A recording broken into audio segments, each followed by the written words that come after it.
The snowstorm was brutal that night. Cars passed quickly, headlights slicing through the cold, uncaring. But one car stopped. Inside sat a little girl who had just seen something she couldn't ignore, a dying dog, lying in the snow, its paw twitching weakly. "Mom, please," she cried, her voice breaking. "We can't just leave him." The mother hesitated, torn between fear and compassion. Then she saw her daughter's tears and stopped the car. What happened next would test their courage, touch their hearts, and prove that even in the coldest night, kindness can spark a miracle no one ever saw coming. Snow fell in heavy sheets that night, blanketing the road in silence. The headlights of a lone car cut through the darkness as Sarah gripped the steering wheel, her daughter Emily staring quietly out the window. It had been a long drive home, and the storm was only getting worse. Then, out of nowhere, Emily gasped. "Mom, stop the car!" she cried.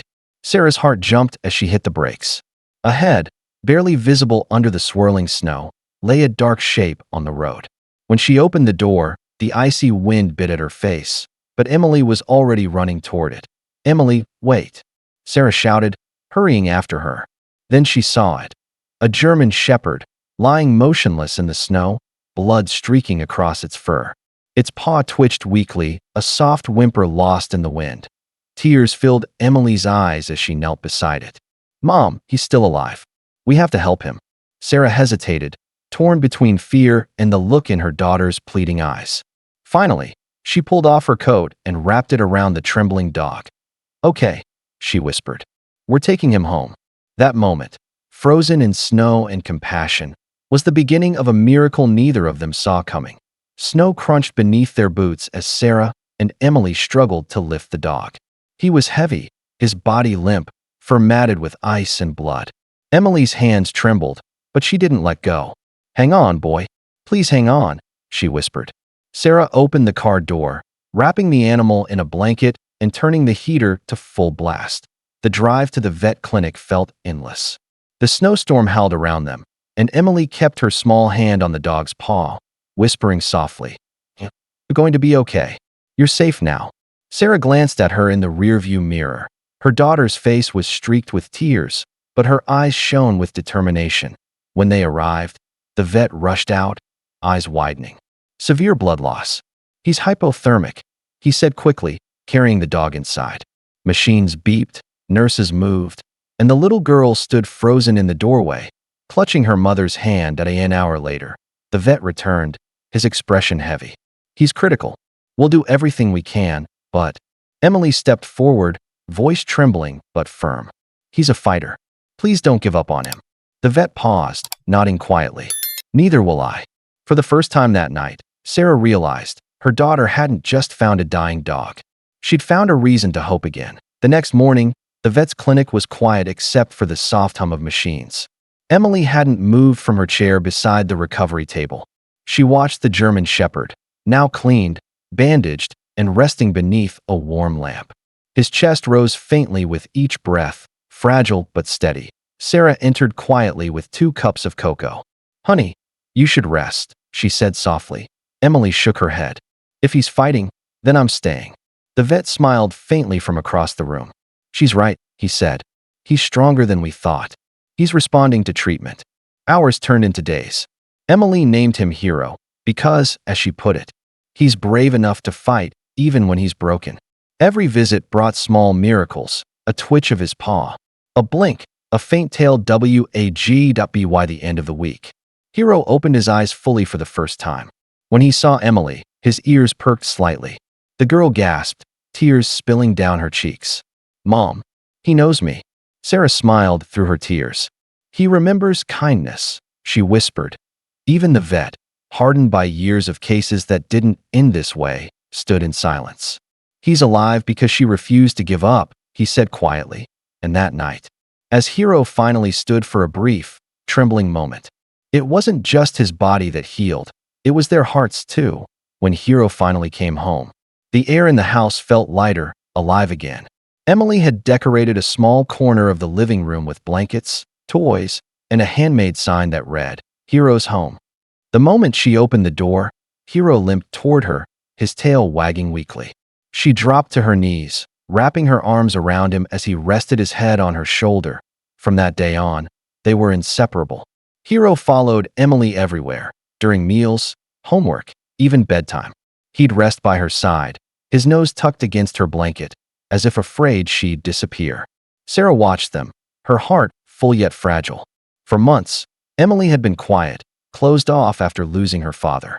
But now, she was laughing again, really laughing. Then, one night, Hiro's deep barking shattered the calm. Smoke filled the hallway. The heater had sparked, flames climbing the curtains.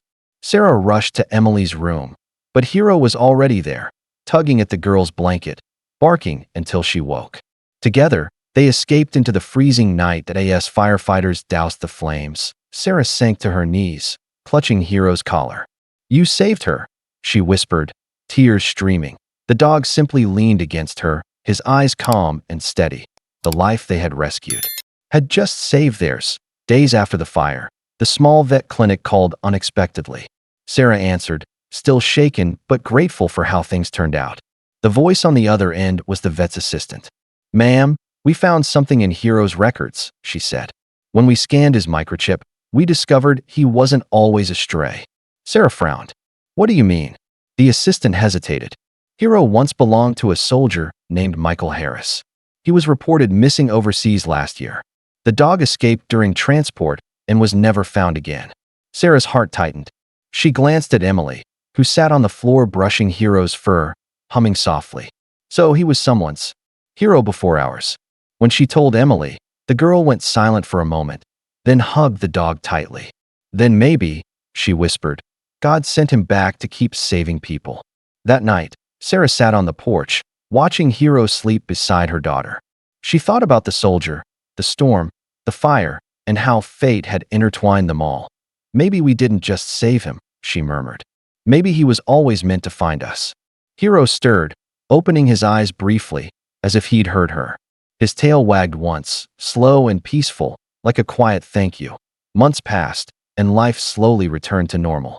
The house had been rebuilt, the laughter had returned, and Hiro had become more than just a pet.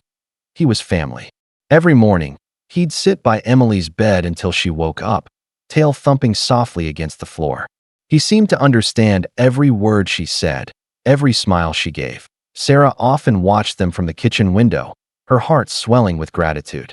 The girl who once cried herself to sleep was now full of light, reading stories to her best friend every night. "You're my hero," Emily would whisper, kissing the top of his head before drifting off to sleep. One afternoon, Sarah took Emily to the animal shelter, the same one where Hiro's journey had begun. Together, they volunteered, cleaning cages, feeding strays, and giving hope to others like him. "Every dog deserves a second chance," Emily said, repeating the same words her mother once told her. Hiro became a local legend, a therapy dog visiting children's hospitals, offering comfort with his calm eyes and gentle heart. Everywhere he went, he carried their story of love and survival. As the sun set one evening, Emily hugged Hiro tightly and whispered, "You didn't just save me. You taught me how to save others." The narrator's voice fades in softly.